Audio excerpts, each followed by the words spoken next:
2020 में जब देश भर में कोरोना ने पैर पसारना शुरू किया था, तभी उत्तर प्रदेश की राजधानी लखनऊ के वीवीआईपी इलाके में एक ऐसी घटना घटी थी जिसने लखनऊ से लेकर दिल्ली तक तहलका मचा दिया था। मामला डबल मर्डर का था और ये मर्डर मुख्यमंत्री योगी आदित्यनाथ के ऑफिस से महज चंद कदम की दूरी पर स्थित रेलवे के एक बड़े अधिकारी के बंगले में हुआ था। मामला इतना वीआईपी था कि महज 3 से 4 घंटे के अंदर ही पुलिस ने केस को सॉल्व कर लिया था। इसके बावजूद केस मिस्टीरियस ही रह गया और आगे ये केस बाप बेटी के पवित्र रिश्ते को शर्मसार कर देने की हद तक पहुंच गया। तो आखिर क्या है इस केस की पूरी कहानी? हत्या किसकी हुई थी, हत्या किसने की थी और आगे इस केस में क्या कुछ हुआ? चलिए जानते हैं सब कुछ सिलसिलेवार तरीके से इस वीडियो में। आगे इस केस में बाप बेटी के बारे में जो बातें सामने आई थीं, उसे सुनकर यकीनन आप शॉक्ड रह जाएंगे। उससे पहले अगर आपने अब तक चैनल को सब्सक्राइब नहीं किया है तो जल्दी से चैनल को सब्सक्राइब कर बेल आइकन जरूर दबा लीजिए। दोस्तों, जैसा कि हमने बताया, ये कहानी उत्तर प्रदेश की राजधानी लखनऊ के पॉश इलाके गौतमपल्ली पुलिस स्टेशन के विवेकानंद मार्ग स्थित बंगला नंबर 9 की है। अगस्त 2020 में ये बंगला रेलवे के बड़े अधिकारी आरडी वाजपेयी के परिवार का आशियाना हुआ करता था। 1998 बैच के रेलवे अधिकारी आरडी वाजपेयी का कुछ समय पहले ही लखनऊ से दिल्ली ट्रांसफर हुआ था। दिल्ली में फिलहाल आरडी वाजपेयी रेलवे बोर्ड के स्पोक पर्सन के पद पर कार्यरत थे। तब देश के रेल मंत्री थे पीयूष गोयल। ड्यूटी के चक्कर में आरडी वाजपेयी 29 अगस्त 2020 को दिल्ली में थे, जबकि उनकी पत्नी मालिनी दत्त वाजपेयी, बेटा सर्वदत्त वाजपेयी और एक 15 साल की बेटी लखनऊ के इसी बंगले में रह रहे थे। बेटी फिलहाल लॉरेटो हाई स्कूल में 9th क्लास में थी और वो प्रोफेशनल शूटिंग की प्लेयर भी थी। इसने बहुत कम उम्र में ही कई बड़े शूटिंग टूर्नामेंट भी जीते थे। बेटा गोमती नगर संस्कृति यूनिवर्सिटी से ग्रेजुएशन कर रहा था। चूंकि घटना के समय लड़की नाबालिग थी, इसलिए कहीं भी हम आरडी वाजपेयी की बेटी का नाम नहीं ले रहे हैं। खैर, 29 अगस्त को आरडी वाजपेयी का जन्मदिन था, मगर काम की वजह से वाजपेयी लखनऊ में परिवार के साथ नहीं थे। इसलिए वाजपेयी की पत्नी और बेटा फैसला करते हैं कि उनका बर्थडे घर पर ही मनाएंगे और वाजपेयी शाम में उस प्रोग्राम में वीडियो कॉल के माध्यम से शामिल होंगे। सब कुछ प्लान करने के बाद दोपहर के समय मालिनी और सर्वदत्त कमरे में आराम करने के लिए चले जाते हैं, जबकि उनकी बेटी भी अपने कमरे में चली जाती हैं। अभी दोपहर के लगभग 3 बज रहे थे। आरडी वाजपेयी के साथ ससुर यानी मालिनी के माता पिता मालिनी के सरकारी बंगले से लगभग 5 किलोमीटर की दूरी पर गोमती नगर इलाके में रहते थे। लगभग 3 बजे शाम में आरडी वाजपेयी की बेटी घबराई आवाज में अपनी नानी को फोन करती हैं और उनसे कहती हैं कि मैं भाई को उठाने की कोशिश कर रही हूं, मगर वो उठ नहीं रहे हैं। उनकी हालत कुछ ठीक नहीं लग रही है। जितनी जल्दी हो आप एम्बुलेंस लेकर यहां आ जाओ। इतना कहने के बाद वो लड़की फोन पर ही जोर जोर से रोने लगती हैं। लड़की के रोने की आवाज सुनकर मालिनी की मां घबरा जाती हैं। वो तुरंत इस बात की जानकारी अपने पति को देती हैं और फिर दोनों बस कुछ मिनट के अंदर ही भागते हुए आरडी वाजपेयी के बंगले पर पहुंच जाते हैं। नाना नानी और परिवार के दूसरे सदस्यों को देखकर लड़की और जोर से चिल्लाने लगती है और उनको एक कमरे की तरफ जाने का इशारा करती है। जब सभी कमरे में जाते हैं तो वहां का नजारा देखकर सभी के पैरों तले जमीन खिसक जाती है। वहां उन्हें नजर आता है कि कमरे में मालिनी और उनका बेटा सर्वदत्त खून से लहूलुहान स्थिति में पड़ा हुआ था। वहां मौजूद लोग उन्हें जगाने की कोशिश करते हैं, मगर दोनों की ओर से कोई रिस्पांस नहीं मिलता है। स्थिति की गंभीरता को देखते हुए वहां पर मौजूद लोग जल्द ही इमरजेंसी नंबर 112 पर फोन कर देते हैं। बस चंद मिनट में एम्बुलेंस भी बंगले के बाहर पहुंच जाती है। इसके अलावा स्थानीय पुलिस स्टेशन के अधिकारी भी मामले की जानकारी मिलते ही मौके पर पहुंच जाते हैं। कमरे में ही मेडिकल टीम द्वारा दोनों का परीक्षण किया जाता है और उन्हें मृत घोषित कर दिया जाता है। दोनों के सर में गोली लगी थी। इतने वीआईपी इलाके में एक बड़े सरकारी अधिकारी की पत्नी और बेटे की दिन दहाड़े हत्या की खबर से पूरे प्रशासन में हड़कंप मच जाता है। इस बात की जानकारी दिल्ली में काम कर रहे आरडी वाजपेयी को भी दी जाती है। चूंकि वाजपेयी तत्कालीन रेल मंत्री पीयूष गोयल के करीबी अधिकारी के तौर पर काम कर रहे थे, इसलिए मामले की जानकारी पीयूष गोयल को भी हो जाती है। तुरंत पीयूष गोयल यूपी के मुख्यमंत्री योगी आदित्यनाथ से भी फोन करके मामले की जानकारी देते हैं और उनसे मामले में तुरंत आवश्यक कार्रवाई करने का अनुरोध करते हैं। क्योंकि अब इस मामले में दिल्ली और लखनऊ भी हो चुका था, इसलिए राज्य के आला पुलिस अधिकारी मौके पर पहुंचना शुरू हो जाते हैं। सबसे पहले डीजीपी एचसी अवस्थी मौके पर पहुंचते हैं और अपनी जांच शुरू कर देते हैं। घटना के समय इस घर में इन तीनों मां बेटे के अलावा एक नौकर भी था। पहले शक नौकर पर जाता है कि कहीं नौकर ने तो कुछ गलत नहीं किया है, मगर शुरुआती कुछ ही देर की जांच के बाद नौकर शक के दायरे से बाहर हो जाता है। अब पुलिस दूसरे एंगल से जांच करना शुरू कर देती है कि कहीं बाहर से आकर तो किसी ने इन दोनों की हत्या नहीं कर दी, मगर जल्द ही पुलिस इस संभावना को भी खारिज कर देती है, क्योंकि जांच में कहीं से भी घर के अंदर किसी बाहरी व्यक्ति के आने के संकेत नहीं मिलते हैं। अब इस मामले में पुलिस की कोई मदद कर सकता था तो वो थी घर में मौजूद लड़की।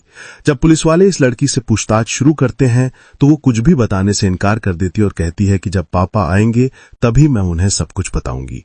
जिस दिन ये घटना घटी थी उस दिन तक देश में कोरोना का प्रकोप बढ़ चुका था और हवाई जहाज का परिचालन भी बंद हो चुका था। इसलिए मामले की जानकारी मिलने के बाद आरडी वाजपेयी कार से ही दिल्ली से लखनऊ आ रहे थे। बेटी की जिद थी कि पिता के आने पर ही वो सब कुछ बताएगी, मगर फिर भी पुलिस वाले संयम और समझदारी से जांच आगे बढ़ाते हैं और लड़की से इस घटना के बारे में कुछ जानकारी निकालना शुरू कर देते हैं। पूछताछ के दौरान लड़की अजीबोगरीब हरकत करती रहती है और वो घर में भूत प्रेत होने जैसी बातें करती रहती है। इन सब बातों के दौरान पुलिस वाले नोटिस करते हैं कि लड़की लगातार अपने दोनों हाथ को छुपा रही है और वो लगातार दुपट्टे को भी संभाल रही थी कि हाथ पर किसी की नजर न पड़े। लड़की की इस हरकत को देखकर पुलिस वाले उसे हाथ से दुपट्टा हटाने को कहते हैं, मगर लड़की ऐसा नहीं करती है। फिर पुलिस के कुछ अधिकारी प्यार से समझाते हुए लड़की के हाथ से दुपट्टा हटाते हैं तो वो सभी दंग रह जाते हैं, क्योंकि लड़की के दोनों हाथों पर कम से कम 100 कट के निशान थे और कुछ जख्म तो बिल्कुल ताजा थे। हथेली पर का घाव तो इतना ताजा था कि जैसे मानो हथेली को अभी थोड़ी देर पहले ही काटा गया हो। हथेली पर बैंडेज बंधा हुआ था। इसके बारे में जब पुलिस वाले उससे पूछते हैं तो वो कुछ भी क्लियर नहीं बताती है और अजीब हरकत करना शुरू कर देती है। इस बीच जब पुलिस वाले लड़की के कमरे की तलाशी लेते हैं तो कमरे में कुछ अजीब सी भूत प्रेत वाली किताबें मिलती हैं। बाथरूम के मिरर पर डिसक्वालिफाइड ह्यूमन लिखा हुआ मिलता है और इसके बीचों बीच भी एक गोली दागी हुई मिलती है। घर में लड़की का लाइसेंसी फायरआर्म भी मौजूद था और जांच में यह साबित हुआ कि इससे कुल 4 गोलियां चलाई गई थीं। घटना वाले समय भी घर में 3 ही गोली चलने के सबूत मिलते हैं।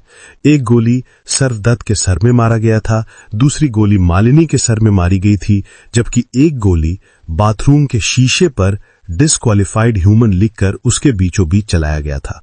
पुलिस को शुरुआती जांच में ही ये संकेत मिलने लगते हैं कि ये दोनों हत्याएं किसी और ने नहीं बल्कि इस लड़की ने ही की हैं। फिर भी पुलिस वाले आरडी वाजपेयी के लखनऊ पहुंचने का इंतजार करने लगते हैं। जब आरडी वाजपेयी लखनऊ पहुंचते हैं तो उनकी बेटी उनसे लिपट कर रोने लगती है और फिर उनसे कहना शुरू करती है कि ये जो कुछ भी हुआ है वो भूत ने किया है, इसमें उसकी कोई गलती नहीं है। लड़की लगातार इधर उधर की बातें करके पुलिस को मिसलीड करती रहती है, मगर जब पुलिस वाले थोड़ी सी सख्ती दिखाते हैं तो तुरंत लड़की अपनी मां और भाई की हत्या की कबूल कर लेती है। साथ ही वो कहती है कि घर में एक भूत है जिसने उसे इन दोनों को मारने के लिए कहा था। पूछताछ में खुलासा होता है कि जब मालिनी वाजपेयी अपने बेटे के साथ आराम करने चली जाती थीं, तब लगभग 3 बजे के आसपास उनकी बेटी अपनी लाइसेंस पिस्टल से और बिना किसी को कुछ कहे सीधा फायर अपनी मां के सर पर कर देती हैं। चूंकि लड़की ऑलरेडी प्रोफेशनल शूटिंग प्लेयर थी, इसलिए उसका निशाना बिल्कुल भी नहीं चूकता है और गोली सीधे उसकी मां के सर के बीचों बीच जाकर लगती है, जिससे उन्हें उफ तक करने का मौका नहीं मिलता है और वो वहीं पर मर जाती है। लड़की का भाई पास में ही आराम कर रहा था। वो कुछ समझ पाता उससे पहले ही लड़की उसके सर में भी गोली मार देती और वो भी वहीं पर ढेर हो जाता है। दोनों को गोली मारने के बाद वो पास में ही रखी हुई एक बेडशीट इन दोनों के शरीर पर डाल देती है। फिर वो नानी को फोन करके कहानी बनाना शुरू कर देती है। घटना के लगभग 4 घंटे के बाद ही पुलिस वाले खुलासा कर देते हैं कि रेलवे अधिकारी आरडी वाजपेयी की पत्नी और बेटे की हत्या किसी और ने नहीं बल्कि उनकी ही नाबालिग बेटी ने की है। हालांकि पुलिस वाले साथ में यह भी बताते हैं कि लड़की की स्थिति से पता चलता है कि वो गहरे डिप्रेशन में है और उसकी दिमागी हालत ठीक नहीं है। उसने डिप्रेशन की हालत में ही अपनी मां और भाई की हत्या कर दी है। पुलिस ये भी बताती है कि लड़की की दिमागी हालत इतनी ज्यादा खराब है कि पिछले कई दिनों से वो खुद को ही चोटिल कर रही है। पुलिस लड़की के पास से एक ब्लेड और रेजर भी बरामद करती है, जिससे वो अपना हाथ काटा करती थी। इस मामले में ट्विस्ट तब आ जाता है जब आरडी वाजपेयी पुलिस के सामने अपना बयान दर्ज करवाते हैं। वो अपने बयान में अपनी बेटी को अपनी पत्नी और बेटे का कातिल मानने से मना कर देते हैं और वो दावा करते हैं कि उनकी बेटी ने यह हत्याएं नहीं की है, बल्कि घर में किसी बाहरी व्यक्ति ने घुसकर ये सब कुछ किया है। इसलिए वो हत्या का आरोप अज्ञात पर लगाते हुए एफआईआर दर्ज करवाते हैं। इस बीच घर में मौजूद दोनों लाश को अपने कब्जे में लेकर पुलिस वाले पोस्टमार्टम के लिए भेज देते हैं और फिर पोस्टमार्टम के बाद दोनों का अंतिम संस्कार भी करवा दिया जाता है। लड़की की हालत तब तक इतनी ज्यादा खराब हो जाती है कि वो अपनी मां और भाई के अंतिम संस्कार में भी शामिल नहीं होती है और वो अपनी नानी के साथ उनके घर पर रहती है। अंतिम संस्कार के बाद पुलिस वाले अपनी जांच आगे बढ़ाते हैं। लड़की के बयान तथा सबूतों के आधार पर लड़की को अपनी हिरासत में ले लेते हैं। आगे लड़की को 14 दिन की पुलिस कस्टडी में भेज दिया जाता है।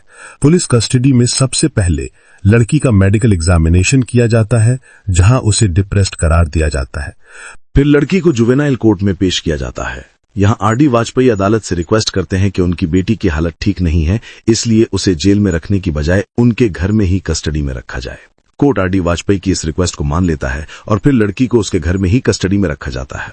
साथ ही सिविल ड्रेस में पुलिस वाले उसके घर पर तैनात कर दी जाते हैं। आगे इस मामले में पुलिस बहुत कुछ नहीं कर पाती है, क्योंकि लड़की दिमागी तौर पर बीमार पाई जाती है। उसका इलाज साइकेट्रिस्ट द्वारा किंग जॉर्ज मेडिकल कॉलेज में शुरू होता है। आगे इस केस में लड़की के खिलाफ बहुत कुछ नहीं होता है।